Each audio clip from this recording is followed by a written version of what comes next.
Hi, this is Emma. And Michaela. And you're listening to Sleeping in Park, where we talk about our trips and tips to visiting beautiful places. Follow along as we learn and share stories about our public land and stops along the way.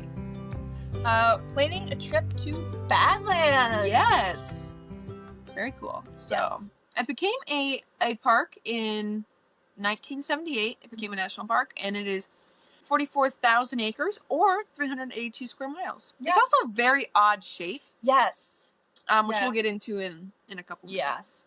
Yes. The elevation ranges from about 2,200 feet to 3,300 feet. The highest point is a red shirt table, and it's famous for the quickly eroding colorful spires and fossil beds from ancient horses and rhinos. Yeah, very interesting. So the Lakota people used to live here, and they called this area Mako Shika. Sorry if I'm saying that wrong. I am a girl from Minnesota doing my best. Which translates directly to bad lands because it's a difficult terrain to travel. So that's, yeah. Okay. Well, now that we're not in the car, there's not like a nice center spot to put the park map. Kinda... Okay, yeah, we'll just have to lean out. We'll have to lean out all the way. Oh, okay, so the north unit would be like kind of over here, I think. Yeah.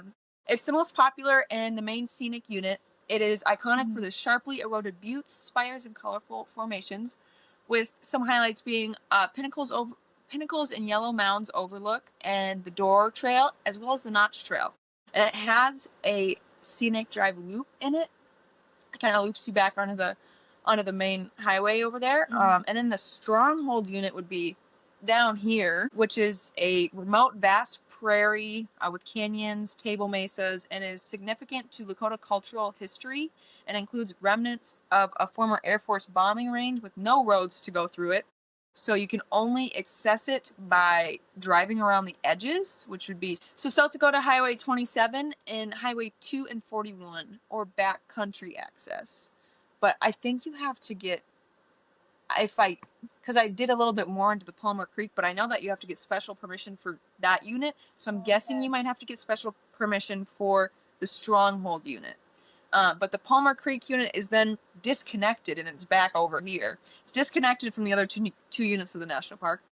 It's not easily accessible at all, and it's notoriously difficult to reach because it requires high clearance four-wheel drive vehicles and permission from landowners on the Pine Ridge Indian Reservation, since this part of the park is completely surrounded by their private lands, and it's very rugged, remote, backcountry terrain that requires advanced planning and complete self-sufficiency.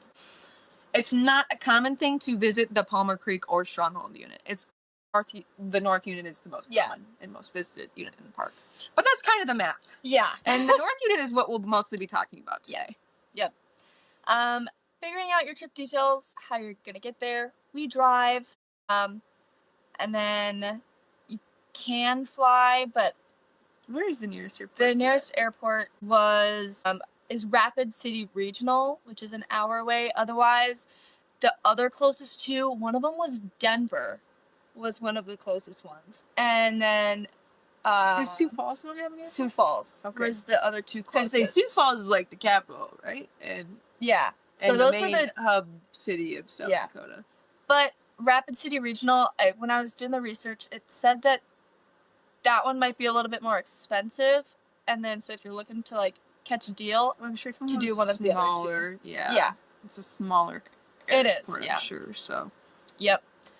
And then how long you plan on staying? You can see it in one day, but I would recommend 2 to 3. Yeah. 3 days might get kind of long. I think you could just mosey around the greater area a little bit more. Yeah. But I think 2 days in Badlands would be like a perfect time. Because you have the North Rim to explore. You can do the scenic drive, overlooks, do a couple longer hikes if you want, wildlife watching. Yeah. Yeah. Yep.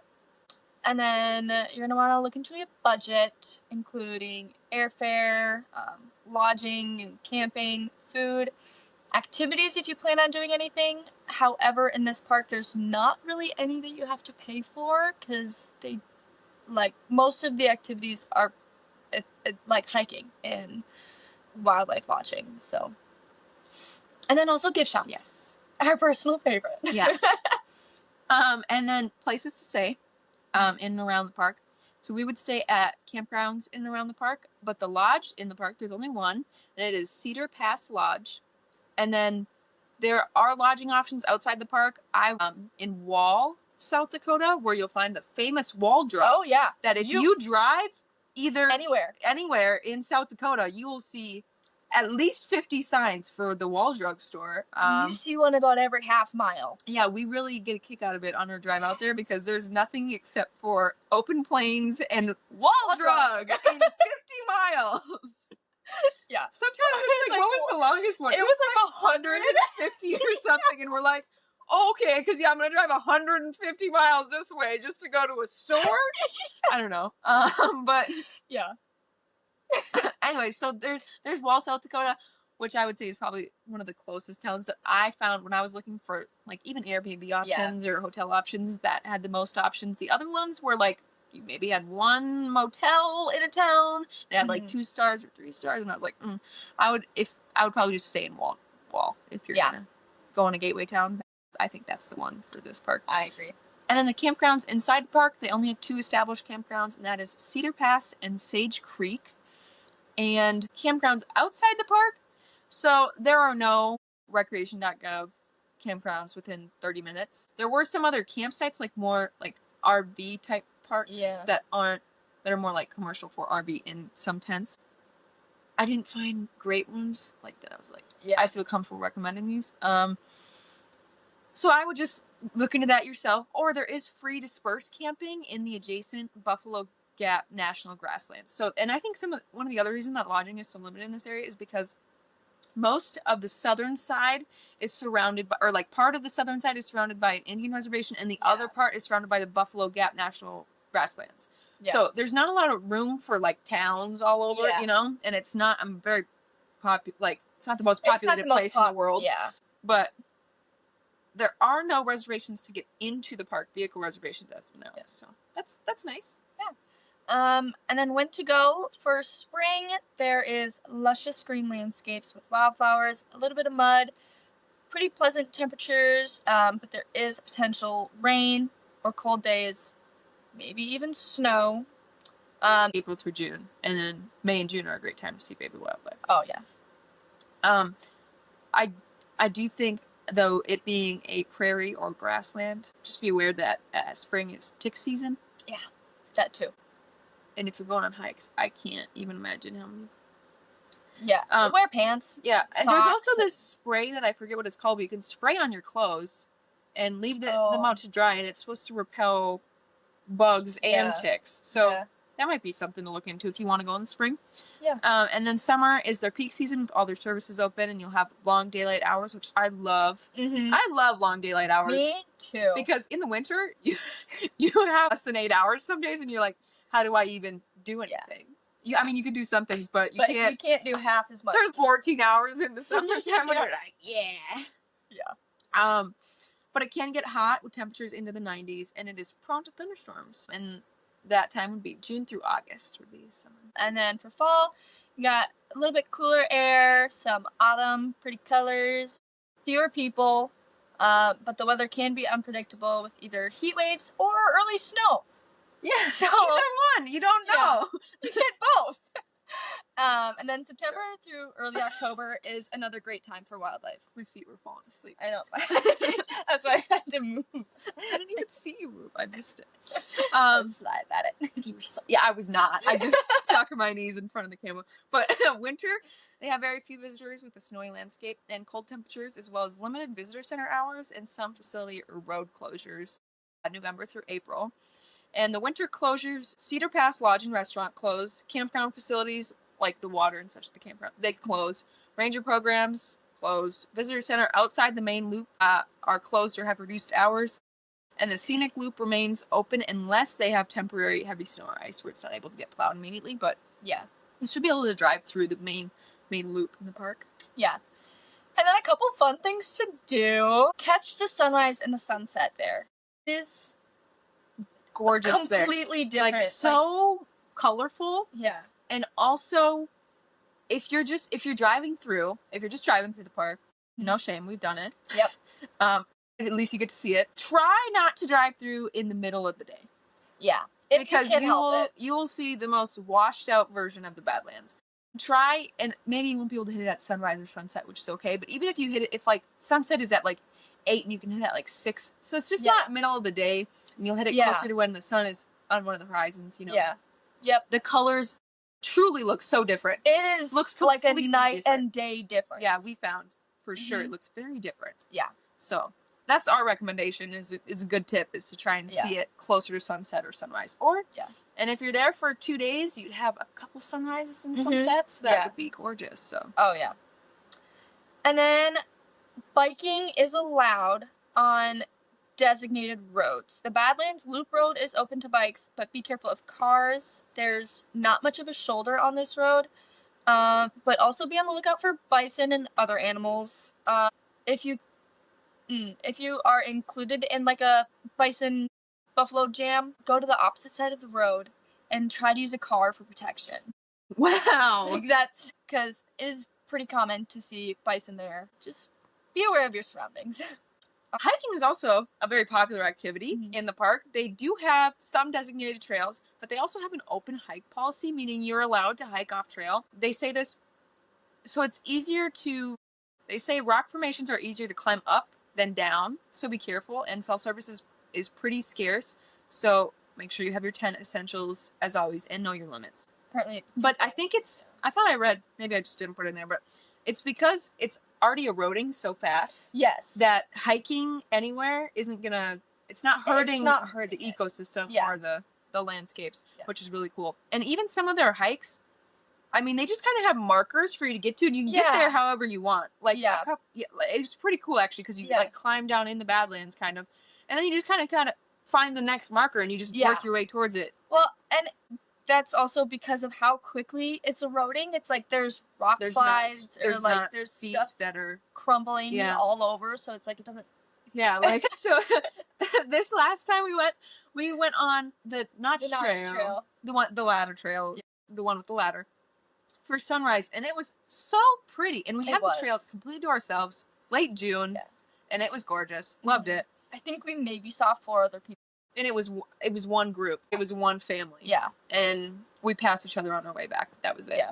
But we were on our way, right? We had passed the ladder. We'd gotten up there. Yeah. We were meandering. And all of a sudden it says there's a trail closure sign. And it's blocking the only part of the trail that you could possibly go on. Maybe walk on. Because over here is a cliff.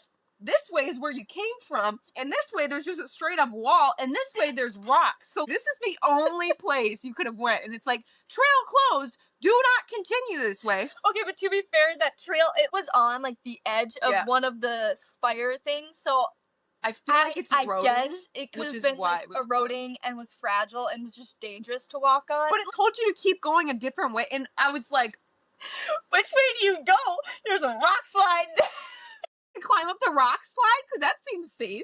Like, where do you want me to go here? So if you plan on hiking, you might get to do some rock scrambling. It was for like 5 feet, but it was still like maybe. But it was still very. I really don't know which way the trail is supposed to be going now. It was just funny. Because the one very obvious way to go, it had the sign that was like, "Don't go this way." Yeah, and you're like, "Well, okay, I guess I'll just climb real quick." Yeah, and that might change by the time you go there, because the first time I went on that trail, it wasn't like that. So yeah, I don't know. And then horseback riding, they don't have any options available inside the park, but they do have some just outside the park. However, you are allowed to bring your own horse and ride off of designated hiking trails. They do have more specific rules around this, so if you plan on bringing a horse, do some of your own research. I know with like parking the trailers and stuff, they've got like the big RV lots that you can park at, and then well, and I'm sure that there are certain places in the park. Usually, most parks have certain places where horses can go and certain places they can't. And that would also make sense just for safety in this park, I would think. Yeah, just for sure. Because in some of the trails in Badlands, you are literally going down into places that I don't know. I would take a horse. I mean, some people are better than me, so maybe they just are used to it. But yeah, maybe. And then you also have some scenic drives in the park. You have the Badlands Loop Road, which is Highway 240, and is a 39-mile paved route through the North Unit with numerous overlooks. like Big Badlands, Panorama Point, and Pinnacles for dramatic views and wildlife spotting. And then you also have Sage Creek Rim Road, which is in the south, or sorry, it's like it branches off of the loop road, but it's unpaved, and it's supposed to be a great spot to see wildlife. And then a couple popular overlooks. Pinnacles is a must-see, offering sweeping panoramic views of the jagged formations, and it's especially stunning at sunset. Like, I can't even it's so gorgeous. emphasize how different the rocks look at sunset versus in the middle of the colorful. They really do get washed out in the middle of the day. They do. Which is not their fault. No, it's not. We get washed out in the middle of the day. I literally wrote that in our notes for this episode. I was like, the rocks get washed out just like me. And while we were both working on, she texted separately me, in our own homes, and she texts me and she goes, "The rocks get washed out like me?" ? With the laughing face, and I was like, "Yeah, I thought that was great." I love that we're both in it at the same time. It's my favorite thing, actually. And then the next overlook is Big Badlands. It's near the east entrance and provides a fantastic introduction to the layered colors, and is a good spot for sunrise or sunset, I imagine. It's better specifically for sunrise. Just like Pinnacles is better for sunset. Yeah. So I think it's the way, like the way the road, where they are, the way you're facing. Yep, that makes sense. And then there's Panorama Point, which is famous for its seemingly endless views across the Badlands, and the White River Valley, which is ideal for photos and sunsets. And then Yellow Mounds, which has unique yellow, pink, and green hues, showcasing a winding creek through the landscape. And then the last one is Kanata Basin? Sure. Okay. Which is an excellent spot for capturing the glow of the setting sun on the rock formation. So there's a couple great, you should stop at the overlooks. So they won't take you that much time. You can spend a lot of time with them if you want, but also then some for sunrise and some for sunset. Yeah. Or you could stop at them both for both times because it's a smaller park, right? You could definitely do both, and it would be so fun to drive the loop road, sunrise and sunset. Yeah, I agree. Sure. And then some wildlife viewing. So bison, you can see along the Sage Creek Rim Road, but also the Badlands Loop Road, and overlooks like Big Badlands Overlook and Yellow Mounds Overlook. They're popular. And then elk, you can see on Sage Creek Rim Road.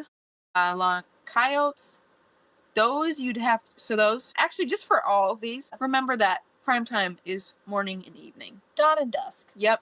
But coyotes can sometimes be seen off the Badlands Loop Road, Sage Creek Rim Road, and Big Badlands Overlook, as well as Pinnacles Overlook. Mm-hmm. Pronghorn are also seen along Sage Creek Rim Road and the Badlands Wall Road that goes along in the South Unit. Sorry. And then near Big Badlands Overlook and Burns Basin. And then birds, you can see Roberts Prairie Dog Town for burrowing owls and raptors. And then drive the Kanata Basin Road for grassland species, the Cliff Shelf Nature Trail for woodland birds, and Ben Riefel Visitor Center area is great for general bird sightings. And then prairie dogs can be seen in Roberts Prairie Dog Town and the Burns Basin Overlook. You just got to find the prairie dog towns and you'll see all the mounds. And then bighorn sheep are seen at Pinnacles Overlook, Big Badlands Overlook, the Castle Trail area near the Fossil Exhibit Trail, and along Sage Creek Rim Road. But sometimes they're really good at blending in with the rocks. Yeah. So maybe bring binoculars and try and look for them that way, because they might not all just be right in front of your face. I have seen them at the Pinnacles Overlook, right along the road before, on the grass side and not the rock side. But I think you could find some there. We'll go into how many are in the park later, but. And then, in the winter, they offer snowshoeing and cross-country skiing. And then they also have stargazing is supposed to be really good there. They have a ranger-led night sky program at Cedar Pass Amphitheater. That's something you'll have to check the schedule for. I'm not sure how often they do that, but that'd be pretty cool. Oh, that's super cool. Okay, we got it. And then some hiking recommendations we have. So make sure to do your own research before going on hikes. Look on blogs, for sure the National Park website, and all trails and other hiking apps. But make sure you have your hikes printed out, your maps just in case, because technology does fail. Ask a ranger about trail conditions and or hiking recommendations. And then just once again, the Badlands National Park does have an open hike policy allowing you to go off trail and explore freely. Due to the rapid, this is where I wrote, I was like, I knew I put it in there, but it's due to the rapid erosion rate.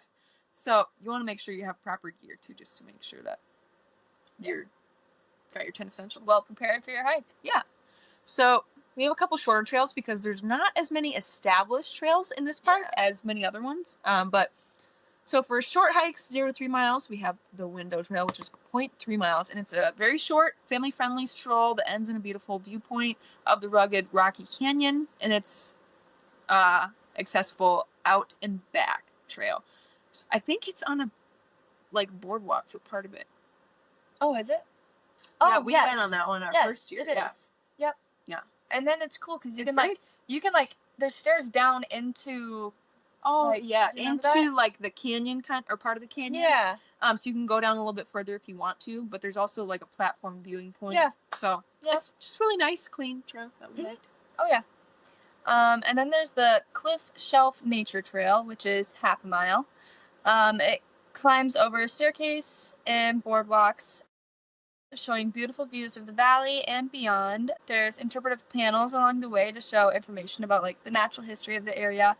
And then this trail also passes by a few small ponds. And then there is the Door Trail, which is 0.8 miles. And it's a popular trail that takes you to an observation area known as the Door, which offers visitors a stunning view of the Badlands landscape. And after the boardwalk that you start on, you'll go on some stairs to descend to a primitive trail marked with yellow posts that meanders you through the Badlands rocks, and part of the trail is uneven and some parts are challenging. So that's where we kind of talked about going into the canyon. Yeah. You kind of climb up and down the Badlands yourself with those markers, and it's an out and back trail. Yeah.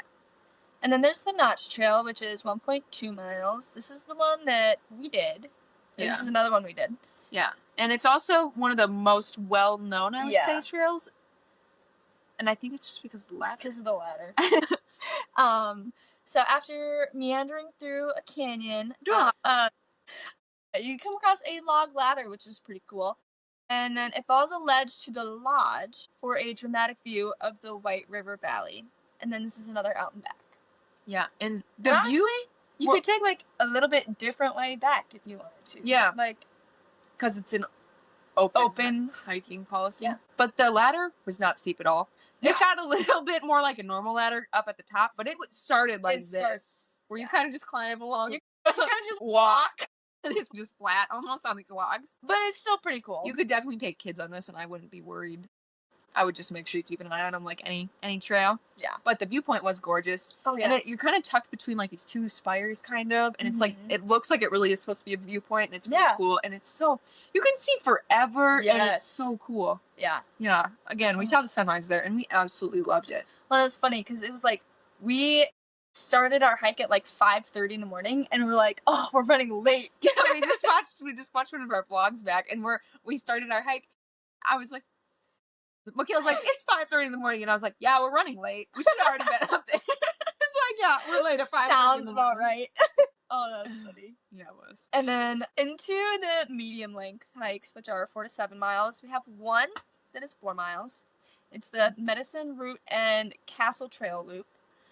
The loop offers a variety of terrain, including rock scrambling, and as you hike, you'll be treated with stunning views of the Badland prairies and rock formations. And then further along, you'll see the south face of the Badlands wall, where you'll also get an expansive view of the White River Valley. It's got limited shade, keeping out for bison, bighorn sheep, and rattlesnakes. Yes, and we'll talk more about all those animals in our second Badlands episode. And there are obviously more hikes that are in the 4 to 7 mile range. We just saw that so some of them were other parts of the Castle Loop Trail. So we just picked one of the more popular, most scenic parts of the Castle Loop Trail. That's, the Medicine Route. And now our long hike is the Castle Trail. At 10.3 miles, this is the longest route in Badlands National Park of one trail, it said. Yeah. But it is relatively flat. And most of the hike, there's only 300 feet of elevation gain along the whole trail, and it Does not offer any shade again, so bring water and the appropriate like sun clothing if you're going in the summer. The trail does feature the iconic Badlands formations, and the trailhead is equipped with backcountry camping registration kiosks. So I'm not sure if there's backcountry camping allowed back there. I didn't look into that, but I'm wondering, since it specifically noted that. The trail can be made a one-way, so cut the trail in half. If you can shuttle or be picked up on the far side of the trail, since it's an out and back trail. Yeah. But both of those would be great for spotting wildlife, and I think since they're so, not to say like, just because there's not as much elevation, it's more, it just feels like a nature walk for a long time. Yeah. Like a really long day. The 4-mile nature walk would be really great. I agree. Like, do it in the morning or the evening when wildlife could be out in the distance, not close to you. Not close to it all. Yeah. Cool. Yeah. Oh! This is like one of our favorite parts of the entire trip planning episode. The honorable mentions. Okay. So we got the Black Hills. Yes. Custer State Park in South Dakota. For during Sturgis. I still loved it. I loved it. Needles Highway was a little stressful, but still loved it. Oh, yeah. Oh my gosh. It's so worth it. So pretty. The lakes, the rolling hills, the buffalo, the wild burros. Yeah. Yeah. Loved it all. Loved it all. It was amazing. We love Custer State Park. Yeah. Yeah. Just maybe, I mean, if you can motorcycle, then go during the beginning of August. Because that'd be so cool. I would love to go on the Needles Highway on a motorcycle during Sturgis. I think that'd be so fun. I don't want to drive it, but I would love to ride a motorcycle through there, like on the back, so I can still look at all the views and don't have to pay attention. I think I'd want to go on a motorcycle not at Sturgis.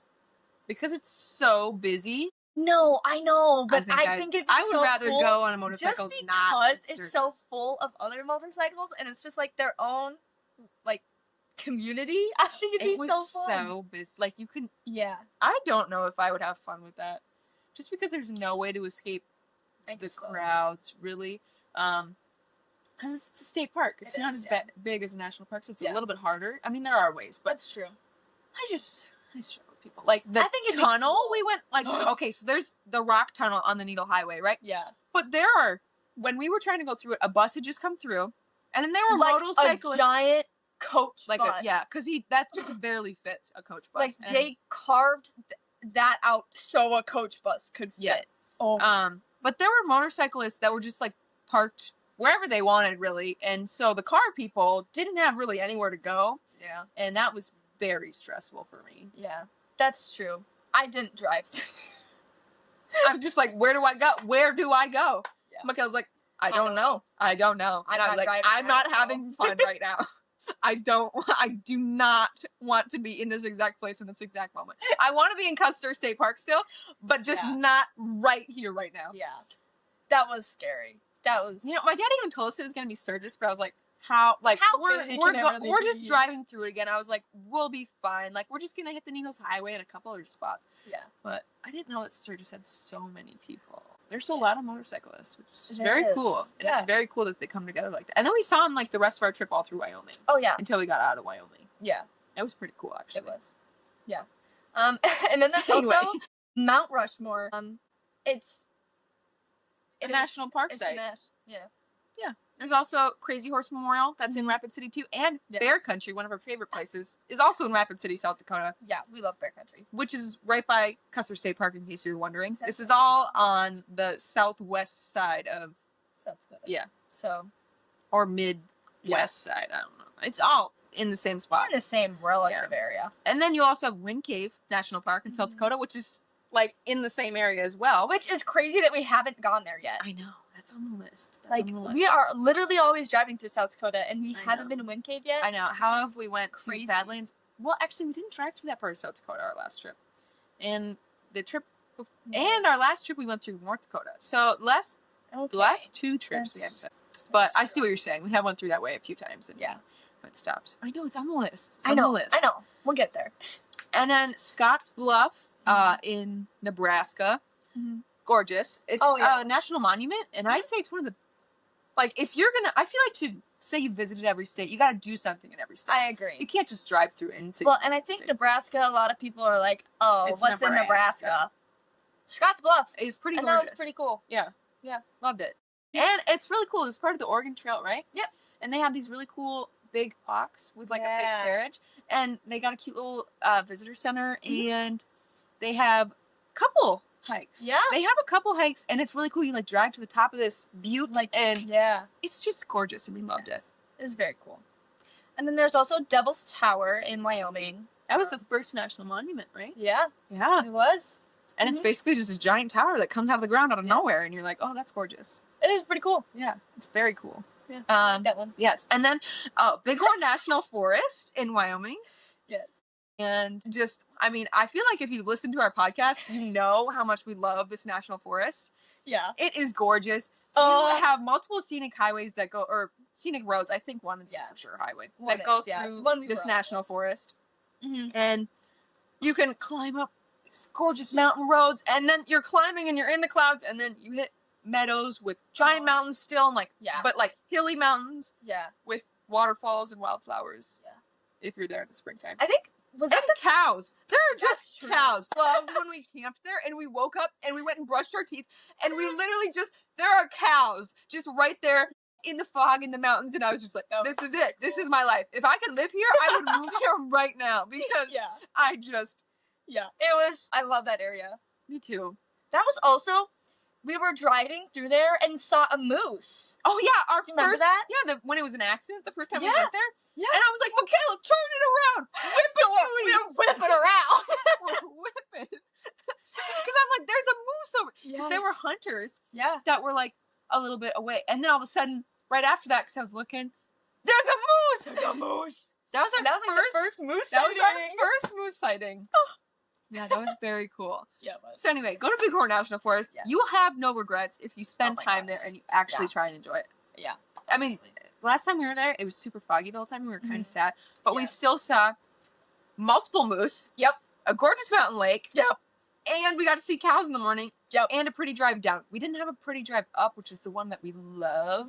Because it was so foggy, we couldn't even see really. Yeah. So that was sad. But the other times we've driven through it, we loved it. No fog. So just look at the weather and try and drive up from the east when it's not foggy, because that view is gorgeous.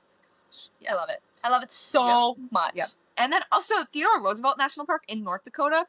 We love that park so much. I feel like it's not visited and it's not hyped up enough as it is. Yes. Because it is one of the best parks for wildlife we've had. Oh my god. Wild Mustangs! First of all, Wild Mustangs. You have longhorn that are there. They're technically not completely wild, but they've been there for a long time. You got a herd of longhorn there. Oh, you got bison there. You got prairie dogs there. Pronghorn there. Everything. A lot of good things are there. So many. And we saw all of them except for the longhorns, because longhorns are more in the north unit of the park, which is less visited, and we only spent part of our time there. We focused more on the south unit. Since we haven't explored that part too much. But I really want to go back and see the longhorns. I just want to go back and see the horses and the longhorns. It was so gorgeous. I really want to see the longhorns. For sunrise, we went to do the loop road again to see wildlife, and I was like, oh my gosh, I'm pulling over the car because wild horses are running down the road at us, and I was like, this is my dream. This is majestic. This is... Not to mention, we saw the herds the day before, all over. Yeah. And then we saw, but they were farther away. That is true. But in the afternoon. We saw more in the evening. We're still a little bit far. I mean, they weren't coming on the road at us. Yeah. That's true. But then we also found 2 more herds of wild horses further down the road, and then came back and just watched these guys a little more once they boogied off the road for us. And they are gorgeous animals. Yeah. I love and then we sat and we watched bison for like a long time. Well, that was in the middle of the road. And we were one of the only people watching them too. It was so cool. Yeah. Well, and that was another thing, is we had the park, like, I don't want to say to ourselves. Basically to ourselves. What time did sunrise? 5:30? Yeah. Yeah. So we were probably there at 5:30. But when we didn't stay in the park. We stayed at a RV kind of campsite in town in Medora. And we were like 10 minutes away, maybe, the entrance, not even. Yeah. And there was construction in town. Yeah. So I think we had a little bit of a detour, but it was... I love that park. Gorgeous. Well, and then Medora even was a really cool town. Very apparently this musical. Yeah. That I've seen when I was like 4 and I don't recall. But it's apparently a musical that runs every night in summer. But basically, I think if you're going to go to Badlands National Park, you should do a South Dakota. Add the Black Hills, no matter which way you're coming from. Add the Black Hills, and I would say also add Theodore Roosevelt National Park, because when are you going to be back in North Dakota? Why would anyone ever? It's 4 hours from the Black Hills, so you might, and it's also close compared to like things in the West. I feel like when you drive for like hours and hours and hours, sometimes it's also close. Theodore Roosevelt, Black Hills, Badlands would be a perfect. I think you could even do that in 7 to 10 days. Yes. Like just right off the top of my head, just do it. Just do it. It's a great road trip, and if you're coming from another direction, the stops we mentioned for honorable mentions would be great to add. Oh my goodness. Yeah. I feel like we rambled here, but now I really want to. We were watching videos of our trip to Badlands right before this, and it made me want to go back even more than I already did before. Yeah. I'm craving a trip, which is terrible because we have so long to go. We have so long to go. It's hey, Florida in February. February is for Florida. Who's going to? Oh yeah, right. Because we can go to Florida. February is for Florida. If you have any comments, good job. Yes, thank you. If you have any comments, questions, or concerns, I don't know what concerns you have. Please don't. I hope you don't have concerns. Please don't. I guess you can reach out to us with your concerns. If you have any questions or stories or anything that you would like to tell us, you can reach out to us at sleepinginpark25@gmail.com or DM us on Instagram. Our handle is sleepinginpark. Yes. So please reach out to us if you want to. Yeah. If not, that's great. So thanks for listening. Please like, share, and subscribe to Sleeping in Park.